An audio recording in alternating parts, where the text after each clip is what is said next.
미래 강연 큐 호모 커뮤니쿠스 빅픽처를 그리다. 자, 이제 다음 강연자를 만나보도록 하겠습니다. 조금 의외의 인물일 수도 있습니다. 어떤 인물일까요? 나는 모모입니다. 과연 누구일까요? 나는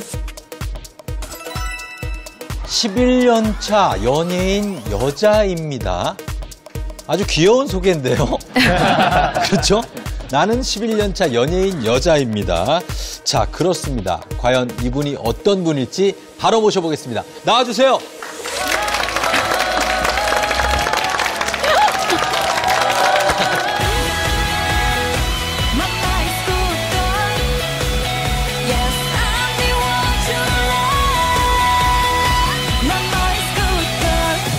네, 안녕하세요. 저는 11년차 연예인 또 여자입니다. 제가 이렇게 말씀드리기 전에 먼저 오늘 주제에 맞는 영상을 준비했습니다. 영상 보고 강연하겠습니다. 저기 나오는 이제 제가 음악하고 미술하고 함께하는 작업을 하고 있는데요. 근데 굉장히 섬뜩한 장면인데요. 그러니까 네. 그냥 언뜻 봐도. 좀 처절하기도 하죠. 네. 되게 뭉클하기도 하고. 이 작업의 제목 자체, 그러니까 이 작업의 주제 자체가 이제 여성의 상처를 표현한 거예요. 여기서 나온 이제 블랙 물감은 어떤 세상으로부터 받는 상처에 대한 표현이에요. 여기는 지금. 네. 레드 물감을 이제 뒤집어 썼는데, 네. 그런 상처를 받음으로 인해서 이제 어떤, 그래서 레드 물감으로 어떤 부활을 좀 상징한 거예요. 부활을. 네.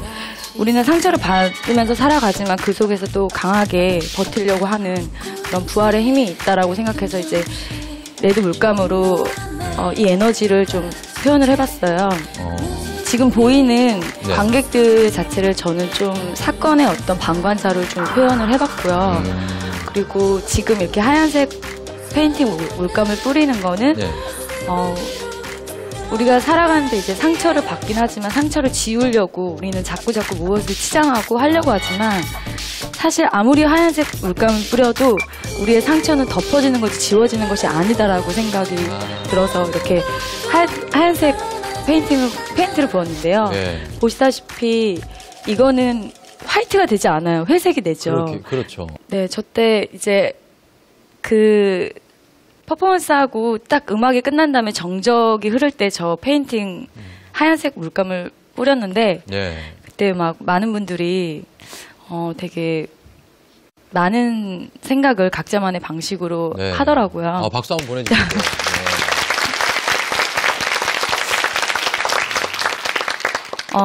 네, 제가 오늘 하고 싶은 얘기는요. 이렇게 보셨다시피 저는 연예인이기 때문에 사회적인 어떤 이슈나 또 제가 하고 싶은 이야기가 있을 때 연예인이기 때문에 할 수 없는 이야기들이 되게 많아요. 의도치 않게 방관자가 돼야 할 때도 있지만 저는 그런 저의 마음을 저의 작업으로 이렇게 방관자가 되지 않기 위해서 이렇게 표현하고 있고 전달하고 있어요. 그래서 오늘 하고 싶은 이야기도 사실 방관자가 되지 않기 위해서 여러분들 앞에 이렇게 섰습니다. 네, 그래서 연예인으로서 사실 산다는 게 참 물론 많은 혜택도 있지만 또 녹록치 않은 부분들도 되게 많은 것 같아요. 네. 그 중에서 특히 연예인이기 때문에 얼굴을 모르는 그런 많은 사람들한테 그런 공격 대상이 될 수도 있고, 그리고 저를 쫓아다니면서 이렇게 사이버상에서 막 악플을 남기거나 그리고 막 커뮤니티에 루머를 만든다거나 이런 경우에 항상 범죄에 되게 노출되어 있는 부분이 되게 많아요. 이제 그거를 저도 막 되게 알아봤어요. 네. 그 부분들에 대해서 어떻게 하면 그냥 그 피해자로서의 고통만 느끼는 게 아니라 해결할 수 있을까에 알아봤는데 사실 생각보다 사이버 그런 스토킹은 그렇게 크게 범죄 그 처벌이 제대로 되어 있지 않다고 들었어요. 그 기준이 되게 모호하다는 거죠. 설교 씨, 본인이 겪은 일을 좀 네. 들려주세요. 저희 어떤 일이 있었나요? 저도 이제 제가 2009년도에는 제가 아닌 그런 동영상이 막 떠다니면서 심각하게 저의 삶까지 제 가족까지도 정말 실질적인 피해를 봤었고요. 이제 그거에 대해서 고소를 했더니 그걸 유포한 사람들이 너무너무나 그 처벌의 수위가 너무 낮았고 그래서 그 이유들이 다 그냥 재미삼아 또는 그 벌금이 더 낮기 때문에 자기의 수익보다도 그런 일을 했다고 해서 되게 충격을 받았을 때가 있었어요. 근데 이거는 비단 이제는 어떤 연예인의 일만이 아니라고 생각해요.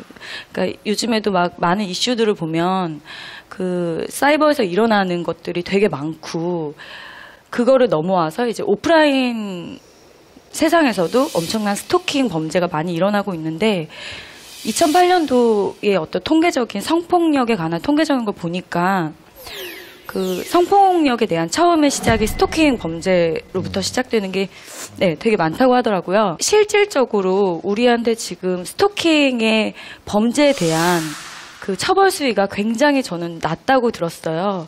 그 스토킹을 당해서 그거에 대한 증거를 다 갖고 있음에도 불구하고 그 벌금이 얼마인 줄 알고 계세요? 얼마입니까? 스토킹으로 고소를 해도 증거가 다 있어도 10만 원밖에 안 된다는 거예요. 너무하네요.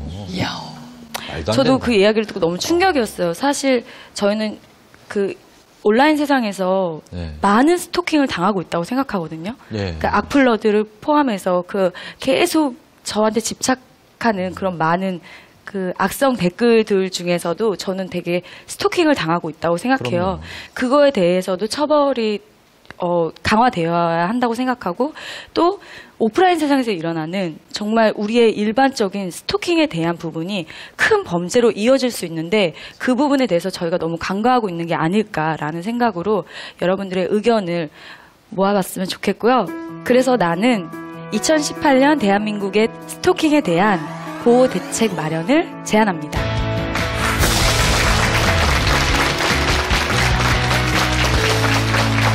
자, 솔비 씨의 제안 사실 저는 정말 관심이 가는 문제입니다. 이게 뭐 저도 마찬가지고 이렇게 뭐 이게 얼굴이 노출돼 있는 사람이라면 누구나 그리고 심지어 그냥 일반 시민 여러분들도 요즘에 이 스토킹 피해, 악플 피해 때문에 고통을 호소하는 분들이 너무나 많기 때문에 평소에 항상 이 문제를 어떻게 해결할 수 있을까 고민해왔던 사람의 한 사람으로서 지금 이 문제 좀 심각하게 고민해볼 필요가 있지 않나 하는 생각이 들거든요. 일단은 그러면 저희가 통계적으로 과연 이 빅데이터 상으로는 얼마나 이 문제가 노출이 되는지 살펴보도록 하겠습니다. 박사님 한번 보여주시죠. 1위부터 20위까지 그 스토킹에 관련된 단어들을 보면 피해자, 여성, 강간, 협박, 친구, 가해자, 경찰, 스토커 이런 식으로 사실 1위부터 20위까지가 형사사건에서나 나올 법한 단어들로 이루어져 있었고요. 제가 가진 자료는 사실 저 연관어를 클릭을 하면 그 연관어와 관련된 이제 뉴스라든지 트위터 이제 메시지라든지 이런 걸 다 볼 수 있었는데 분석하면서도 너무 힘들었습니다. 사실 솔비 씨만큼 솔비 씨는 직접 겪으셨겠지만 저는 이걸 분석하는 과정에서도 너무 이상한 글들도 너무 많았고요. 그래요. 그걸 간접적으로 보는 것 자체가 너무 힘들더라고요. 그리고 이제 최근에 나오는 단어들 중에서 27위에 보시면 데이트 폭력이라고 나옵니다. 그래서 이제 폭력으로 이어질 수 있는 부분이 있습니다. 분명히 있고요. 그리고 46위에 보시면 짝사랑이라고 있는데 짝사랑. 저게 아마 인터넷이 없었던 시절에는 1위, 2위를 다퉜을 것 같습니다. 이게 스토킹이냐 짝사랑이냐 아마 이렇게 다퉜을 연관어라고 생각이 됩니다. 정차적으로 짝사랑은 아니고 범죄로 인식하고 있는 경향은 있다 이렇게 보이고 있습니다. 그래요. 그렇다면 여러분은 어떻게 생각을 하고 계실지 일단은 프로파일러 출신이시기도 하고 실제로 이제 범죄에 대해서 그분들의 심리, 스토커들의 심리에 대해서 또 많이 또 연구를 하셨으니까 표창원 의원께서 이 문제 어떻게 생각하시는지부터 들어보겠습니다. 네, 솔비 씨 해주신 말씀과 조금 전에 빅데이터 분석과 계속 맥이 닿거든요. 이 스토킹 문제는 사실 피해자 입장에서는 거의 삶이 파괴되는 엄청난 두려움과 공포심인데 법이나 경찰, 검찰, 우리 사회 입장에서 봤을 때는 그래서 무슨 피해가 있는데 라는 반응이에요. 맞은 것도 아니지 않느냐. 보이지 않는다. 네, 실제로 신체적인 접촉이 있는 것이 아니지 않느냐라는 것이죠. 예. 그러다 보니까 앞서 말씀하신 벌금 10만 원이 경범죄 처벌법이거든요. 예.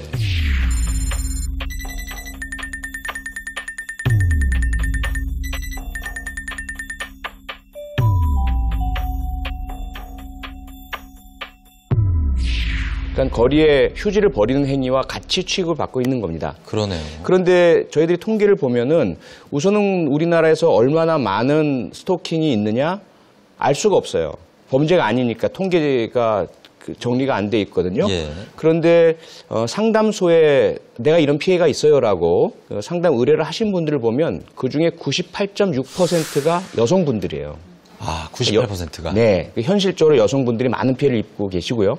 그 다음에 또 다른 통계를 봤더니 저희들이 살인 통계를 제가 한번 봤거든요. 그랬더니 2011년부터 2015년까지 5년 동안 예. 233분의 여성께서 예. 스토킹이나 데이트 폭력을 당하신 끝에 살해당하셨어요. 결국은 1년에 47분 정도가 엄청나게 많은 숫자인 거죠. 많은 숫자죠. 네, 우리나라에서 1년에 한 900건 정도의 살인 사건이 발생하거든요. 예. 약 5% 정도가 여성분이 스토킹 피해 끝에 살해당하신다는 겁니다. 예. 그래서 이런 현상 때문에 저희가 지속적으로 스토킹 행위에 대한 형사처벌 요구를 해왔는데 네. 잘 이루어지지 않았고 현재도 여러 법이 계류되어 있지만 저도 그 강력 처벌과 그다음에 스토킹 행위 범죄화 그리고 스토킹 피해자 보호를 위한 법안을 지금 국회에 제출해 놓고 있는 상태입니다. 아, 그래요? 네, 그래서 솔비님께서 주신 제안을 저희가 꼭 실현시킬 수 있도록 최선의 노력을 다하겠습니다. 아니, 이거는 국민 공론적인 사안이고 공분을 일으킬 수 있는 사안인데 이 입법안이 계류가 돼 있는데 저 법안이 이게 성사가 안 됩니까? 참 어려운 문제인데요. 예. 첫째로는 스토킹이 무엇이냐. 예, 정의를. 네. 그러니까 예를 들어 스토킹 행위란 것이 몇 번 정도 뒤를 따라가야 스토킹이냐. 아하. 그리고 과연 스토킹 행위를 하는 사람이 상대를 해치겠다는 의도가 있다는 것이 입증되어야 되느냐 아니냐. 예. 네, 그리고 피해자 입장에서는 얼마나 이 스토킹 때문에 힘들고 괴로운지를 입증할 수 있느냐. 예. 이 부분에 대해서 이 전통적이고 보수적인 법학계, 네. 법조계에서 난색을 표명하고 계시거든요. 그러다 보니까 국회에서는 이 법을 통과시키려고 논의를 하다가 예. 그런 전문가 의견, 부처 의견을 듣다 보면 자꾸 다음으로 미루고 이런 현상이 지속되고 있는 거죠. 아. 근데 실제로 그게 구체적으로 좀 더 이야기가 나눠줘야 되는 부분 아닌가 싶어요. 그런 게 이제는 저는 엄청난 심각한 문제라고 생각하거든요. 예. 다 여기서부터 시작이 된다고 생각해요. 근데 이거를 잡지 않고 자꾸 큰 범죄가 일어났을 때만 그거에 대해서 해결하려고 하니까 오히려 우리가 어쩌면 거기까지 기다리고 있는 게 아닐까라는 생각이 들 정도로 예.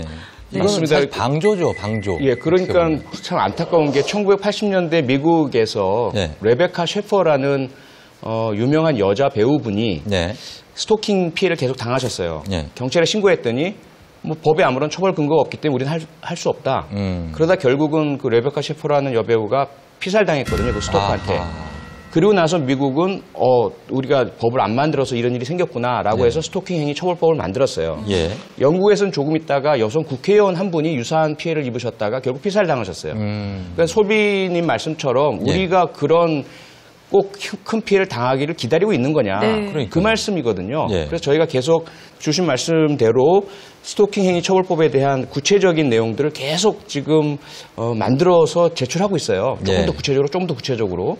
근데 이게 어떤 법안으로 인해서 자꾸 횟수나 이런 거를 기준치를 물론 만들어야지만 그 기준치가 피해자의 고통에 비례하는 기준치여야지 어떤 가해자의 입장에서 자꾸 그 기준치를 만들고 네. 그거를 자꾸 생각하면은 이게 자꾸 시간이 걸리는 일 같아서 저는 그냥 피해자의 입장에서 그걸 생각해서 더 추진해 주셨으면 좋겠어요. 굉장히 좀 맞습니다. 답답하시죠? 네, 좀 갑자기 속이 욱했죠. 좀 욱하죠?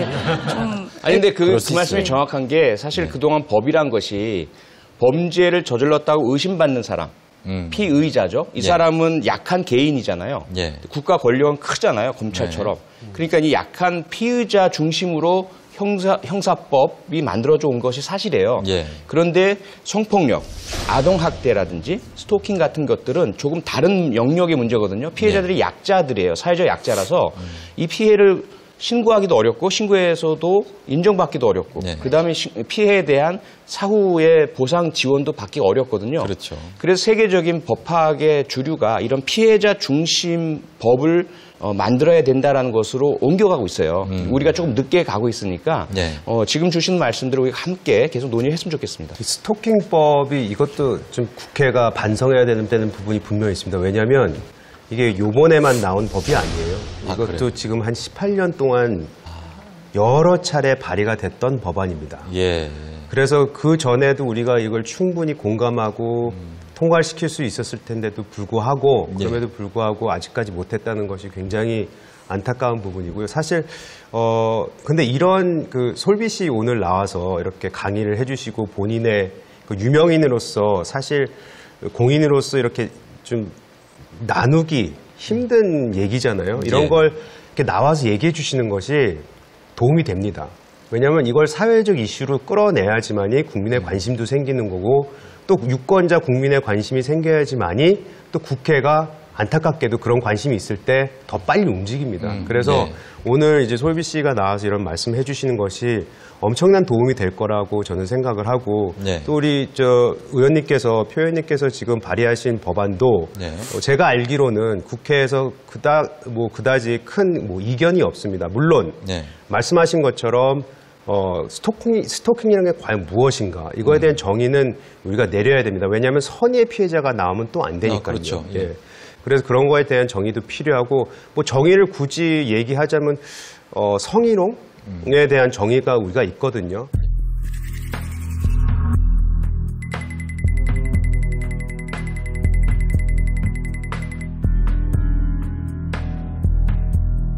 그것을 아마 기반으로 우리가 두면 아마 스토킹에 대한 정의도 우리가 내리는데 도움이 되지 않을까. 아니 그 그런 인터넷 생각해 게시판 봅니다. 그 실명제 뭐 이런 건 왜 안 되는 겁니까? 그쵸? 만약에 네. 그 게시판에 악플 다시는 분들이 뭐 이름이 공개된다면 네. 좀 그런 횟수는 줄어들지 않습니까? 이게 개인의 어떤 권리에 대한 그 침해입니까? 그게? 인터넷 실명제는 또 정치적 표현의 자유 위축에 대한 우려 네. 때문에 네네. 특히 뭐 정부 비판하면 이 사람의 신원이 드러나니까 예. 그런 어려움이 좀 있습니다.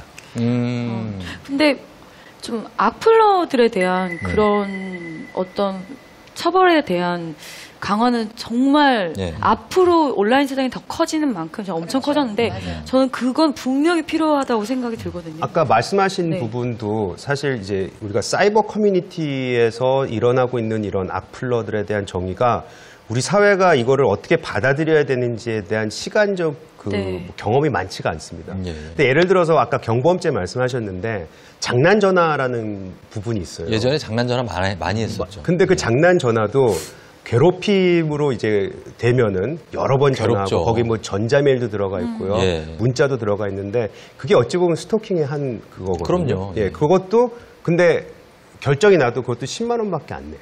아하. 예. 그래서 네. 뭐 여러 가지가 지금 말씀하신 대로 이런 그 장난 전화 스토킹 예. 이걸 하는 사람들이 내가 했을 때 굉장히 큰 불이익이 나한테 올 수 있다라는 것을 우리가 인식시켜주는 그런 법에 대한 그 재정의도 필요하고 그런 거에 대한 우리가 논의, 정의 모든 것을 좀 한 테이블에 놓고 좀 얘기를 나눠서 요번 20대 국회 또 18년 이왕이면 18년도에는 이 법이 통과될 수 있으리라 저는 기대해 봅니다.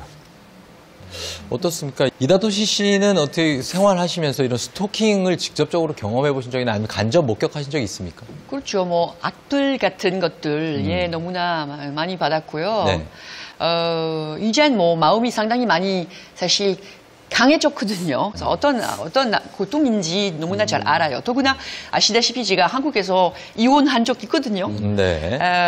그러니까 이민자로서 뭐 이혼한 적 있는데 그때 당시에 또 그때도 만만치 않은 아하. 욕, 고통받았습니다. 네. 물론 법 만든다는 게 기본이고 필요해요. 사실이에요. 다만 한 가지 또 해야 된다는 거 교육이죠. 네. 저기 뭐 아무래도 처벌 내리기 전에 예방해야 되는 거 아니겠습니까? 이런 교육 일찍부터 시켜야 된다고 생각해요. 집안 안에서부터. 네. 기본적인 출발이죠. 사실 그 교육을 통해서 교육, 어린 그럼요. 아이들부터 물론이죠. 그 아이들이 커서도 이제 그 당연하죠. 좋은 인성을 유지할 수 있으니까 필요한 부분입니다. 일본은 어떻습니까? 오기 씨는 일본은 네. 스토킹 범죄 사례 같은 게 있습니까? 일본은 사실 2000년에 네. 법을 만들었어요. 아, 스토킹 그래요? 규정법이라는 거 만들었는데 네.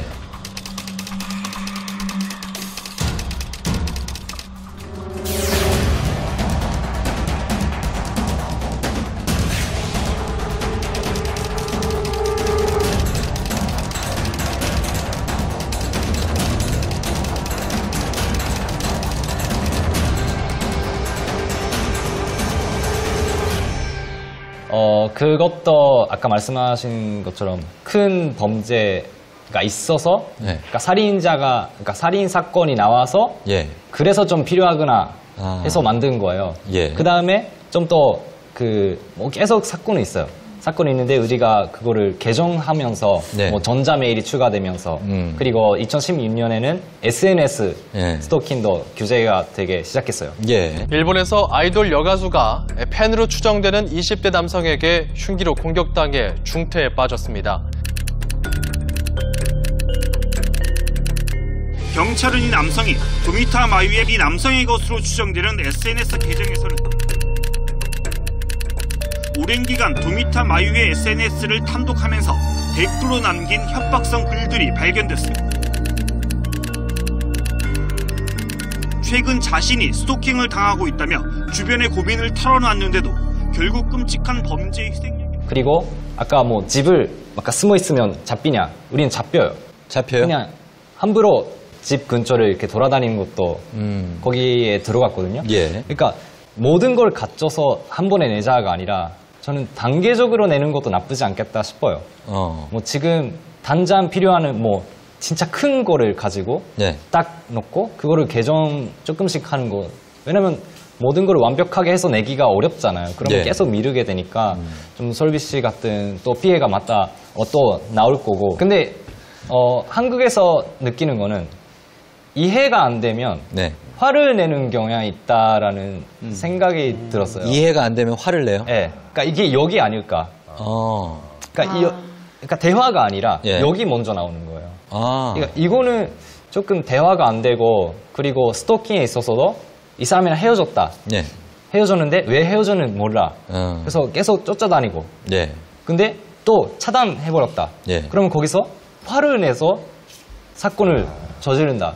이런 경우까지 갈 수 있어서 저는 이거를 어떻게 좀 해결하는 게 중요하지 않을까 생각해요. 맞아요. 그리고 한 가지 또 추가하자면 그런 거죠. 결국 가해자에 대해서 생각해보면 어떻게 보면 사회적인 책임이잖아요. 왜냐하면 결국 이런 가해자들을 만들었던 사회라면 예. 어디선가 문제 있겠죠. 예. 그런 것도 좀 생각해야 돼요, 사실은. 다시 한번 법 상당히 중요하지만 예.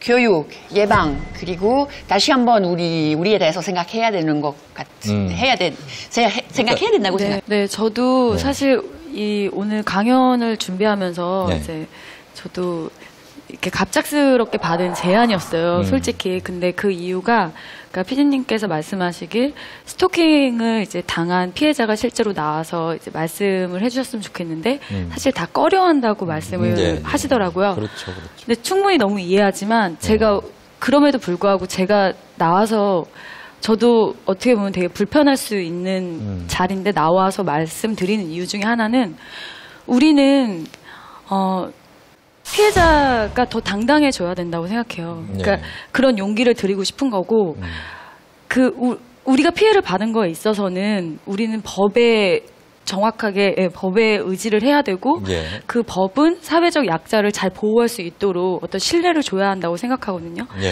그러니까 여러분들도 많은 분들이 이제 누구나 피해자가 될 수 있는데 그 피해 자체를 두려워하지 마시고 거기 앞에 더 당당하게 설 수 있는 그런 두려움을 깰 수 있었던 그런 시간이 됐으면 좋겠습니다. 네. 맞습니다. 사실 솔비 씨 말씀대로 우리 모두가 이 스토킹 범죄에 노출돼 있거든요. 그러니까 다 같이 이렇게 걱정해야 될, 이건 뭐 찬반이 없는, 그렇죠? 모두가 공감하는 사안이기 때문에 이렇게 직접 나와서 말씀해 주시고 감사하고, 저희도 조금 더 개인과 사회를 넘어서 여러 가지 국가적 차원에서 고민을 해야 된다고 다시 한번 깨닫게 되는 그런 시간이었습니다. 여러분, 솔비 씨께 큰 박수 부탁드립니다. 착석하십니다. 네, 자, 강연자 여러분 모두 감사합니다. 지금까지 이 세상을 더욱더 좋게 행복하게 만들어줄 정말 뜻깊은 제안 잘 들었습니다. 이제 다음 시간에는 더 좋은 제안, 더 유익한 제안으로 여러분 찾아올 것을 약속드리겠습니다. 여러분 고맙습니다.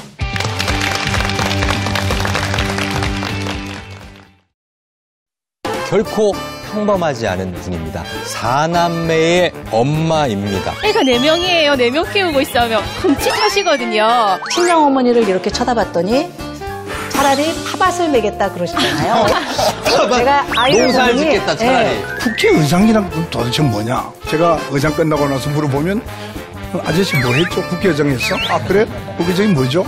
이런 사람이 굉장히 많았어요. 말씀 나누실 때 국회의사당 온 것 같은 그런 착각이 들어요. 그런데 우리에게는 시간이 없어요. 이 문제는 달과 달걀과 같은 거예요. 제가 그 얘기를 하려고 했습니다. 제가 분명히 이 얘기를 하려고 했습니다. 그래요? 하신 거예요. 그렇기 때문에